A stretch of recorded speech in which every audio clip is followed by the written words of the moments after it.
Good morning students. आज मैं आपको क्लास 11th के अकाउंटेंसी के chapter number 2 basic accounting terms की कुछ टर्म्स को एक्सप्लेन करूँगी। यहाँ मैंने कुछ ड्राइंग कर रखी है। देखिए, हम इसको एक लाइव एग्जांपल के थ्रू समझते हैं ताकि हमारे जो भी ये टर्म्स हैं, जो भी टर्म्स हमारी इजीली हम उसको कंसिडर कर सकें। चलिए समझते हैं। सपोज़ करिए ये कोई क्लॉथ डीलर है और ये उसकी फैक्ट्री है। ये डील करता है किसके अंदर? T shirts and jeans. देखो, जिसमें वो डील करेगा वो उसका क्या होता है? गुड्स। ठीक है।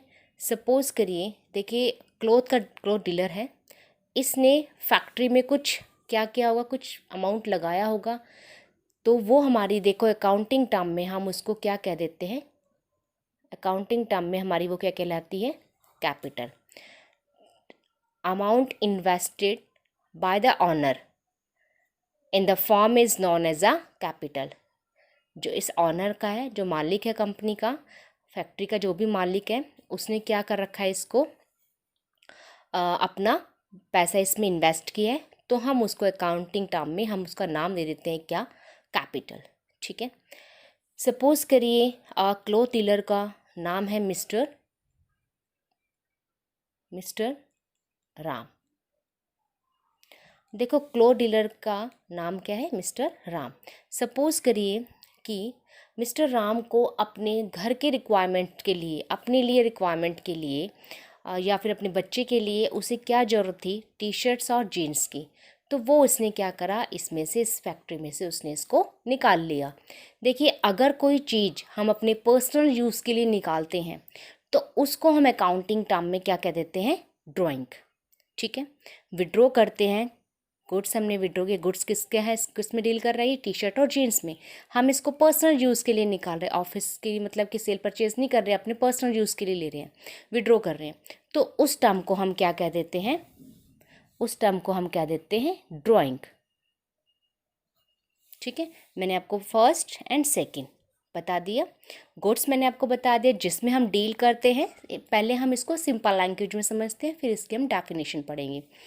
गुड्स हमारे क्या होता है? जिसमें हम बिजनेस करते हैं वो हमारे कहलाते हैं गुड्स। सपोज़ करिए कि अगर कोई भी इसके पास कोई फर्नीचर है, पुराना कोई फर्नीचर है, इसने कस्टमर के लिए बिठाने के लिए उसने अरेंज कर रखा है, तो वो इसका, अगर वो उसको सेल करता है तो वो इसका गुड्स में इंक्लूड नहीं होगा, क्योंकि देखो जिसमें उसका बिजनेस है, बिजनेस उसका किसका कर रहा है? ये टी शर्ट्स एंड जीन्स का, क्लोथ्स का, तो वही हम कंसीडर करेंगे। परचेज मीन्स क्या होता है? देखो, जब भी हम कोई चीज़ परचेज करते हैं, ठीक है, दो टाइप से करते हैं। एक तो हमारी होती है कैश और दूसरी होती है हमारी क्रेडिट। देखो, कैश में तो कोई दिक्कत नहीं। जब हम क्या करते हैं? परचेज करते हैं। कैसे परचेज करेंगे? सपोज करो हमने क्या किया? परचेज किया। अब हमने पढ़ा है कि परचेज हमारे टू टाइप्स के होते हैं। फर्स्ट हमारा क्या है? Cash purchase. सेकंड हमारा है क्रेडिट परचेज। देखिए, जब हम क्रेडिट परचेज करते हैं तो इसमें जो जिसको हम मतलब कि हमने अगर किसी से गुड्स परचेज किया, वो भी उधार खरीदा है, तो हम इसे अकाउंटिंग टर्म में नाम दे देते हैं क्रेडिटर्स। ठीक है। एक दूसरा टर्म हमारा परचेज रिटर्न। देखो, परचेज रिटर्न क्या होता है? जब कोई गुड्स हमने परचेज किया है, बाई चांस किसी भी डिफेक्टेड कोई गुड्स है, या फिर हमारी जो हमने ऑर्डर किया था उसके अकॉर्डिंग डिज़ाइन या पैटर्न सेम नहीं है, तो हम क्या कर देते हैं? अपने गुड्स को रिटर्न कर देते हैं। रिटर्न को हम क्या कह देते हैं अकाउंटिंग टर्म में? Purchase return. Next is sale. Sale means जब हम कोई चीज़ क्या करते हैं, जब भी हम कोई चीज़ क्या करते हैं? सेल करते हैं, तो हम वो क्या कहलाता है? हमारा सेल। जो हम बेचते हैं, सेल करते हैं, उसको हम क्या कहेंगे? सेल। सेल भी हमारे अगेन टू टाइप्स की होती है। First is cash cell and second is credit sale. जब हम उधार क्या करते हैं? बेचते हैं, तो उसको हम क्या कह देते हैं? डेटर्स। ठीक है। वही सेम कंसीडर, आप सेम आप समझ सकते हो कि सेल रिटर्न क्या होता है, कि सेल रिटर्न भी क्या होता है? जब आप कोई चीज़ बेचते हो, वो गुड्स आपका क्या हो जाए? रिटर्न हो जाए, तो हम उसका नाम दे देते हैं सेल रिटर्न। क्रेडिटर मैंने बता दिया, जब भी हम कोई चीज़ क्या करते हैं? क्रेडिट परचेज करते हैं। जब भी हम कोई चीज़ क्या करते हैं? जब भी हम अपना कोई भी गुड्स अपना क्या करते हैं? क्रेडिट सेल करते हैं। देखिए, स्टॉक और इन्वेंट्री, इसके बारे में हम वन बाय वन पढ़ते हैं। चलिए ठीक है, फर्स्ट हमारी डेफिनेशन है capital. What do you mean by capital? Capital क्या होती है? Amount invested by a owner in the firm is known as a capital. It is the amount with the help of which goods and assets are purchased in the business. Amount आपने invest किया honour ने किस में? Form में। देखिए इसको हम calculate कर सकते हैं फॉर्मूले के थ्रू। कैपिटल प्लस में लायबिलिटीज इक्वल टू एसेट्स, या capital equal to asset minus में लायबिलिटीज। ये हम इसके बारे में हम पढ़ेंगे अकाउंटिंग इक्वेशन, हमारा जो नेक्स्ट टॉपिक आएगा, नेक्स्ट चैप्टर आएगा उसमें डेप्थ में। देखिए ड्राइंग में कैसे क्या होता है इसकी definition, the money for goods withdraw from money for withdraw bye honour from business for personal use. किसके लिए विड्रॉ कर रहा है वो? मनी, चाहे वो मनी विड्रॉ करे, चाहे वो कोई भी गुड्स विड्रॉ करे, किसके लिए? अपने पर्सनल यूज़ के लिए, is known as a drawing. उसको हम क्या कहेंगे? Next is goods, the products in which the business deal in the terms that are purchased for purpose for resale, not for use in the business, are called a goods. For example जैसे अभी हमने पढ़ा है cloth dealer का, कि उसका जो main वो बिजनेस किस में कर रहा है, डील किस में कर रहा है? टी शर्ट एंड जीन्स में, वो क्या कहलाएंगे? इसके गुड्स। अभी मैंने बताया कि अगर उसके कस्टमर के लिए उसने फर्नीचर या चेयर्स परचेज कर रखी है, अगर वो ओल्ड हो जाती है, पुरानी हो जाती है, उसको वो सेल कर देता है, तो वो हमारी क्या मानी जाएगी? तो वो हमारा वो वन टाइम है, बार बार थोड़ा हो रही है। हमने लिखा ना purpose for resale, not for use in a business के लिए नहीं। ठीक है, नेक्स्ट पढ़ते हैं हम purchase. The term purchase is use for buying for goods for resale और use in the manufacturing process.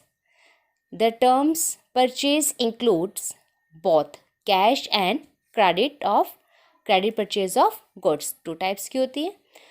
चलिए परचेज रिटर्न क्या होता है? when purchase goods are returned to the supplier, these are known as a purchase return. Such return are also termed return outward. देखो कई बार आपको question में सिर्फ परचेज रिटर्न नहीं दिया होगा, कंफ्यूज करने के लिए वो आपको क्वेश्चन में देगा return outward. Both are same. Out मतलब जब हम आउट, हमारा एक समझिए इस चीज़ को, आउटवर्ड और इनवर्ड के बारे में। देखिए आउटवर्ड क्या होता है? आउट मतलब बाहर, इन मतलब अंदर। देखिए बाहर कब जाएगा? जब हम गुड्स को क्या करेंगे? गुड्स को हम क्या करेंगे? परचेज करेंगे। ठीक है,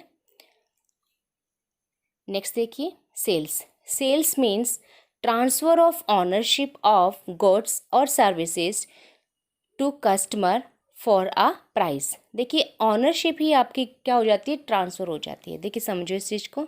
सपोज़ करिए तरुण ने क्या किया, कोई कंप्यूटर था उसको सेल कर दिया। किसको? वरुण को। कितने का? 40,000 का। अब कौन है कंप्यूटर का ऑनर? वरुण। क्योंकि वरुण ने क्या करा, तरुण ने क्या किया, 40,000 ले लिया, उसको सेल कर दिया 40,000 में। अब क्या हुआ? हमारा ऑनरशिप ट्रांसफ़र हो गई। अब कौन ओनर है? तरुण नहीं है। कौन ओनर है इस कंप्यूटर का? Varun. Point number 2, the term sale is used only for sales of those goods which are purchase for resale purpose. हम टर्म सेल किस में यूज़ करेंगे? For sales for those goods, उन्हीं गुड्स के लिए करेंगे which are purchase for resale purpose, जिसको हम रीसेल पर्पस के लिए यूज़ करेंगे। ठीक है, third term, the term sales is never use for the sale assets. देखिए सपोज करिए क्लोथ डीलर है आपका, आपने सेल किया किसे? क्लोथ का डीलर है, तो क्लोथ जो उसकी है जिसमें वो डील करेगा वो तो क्या कर लेगा? It is to be term as a sale, ये सेल हो गया।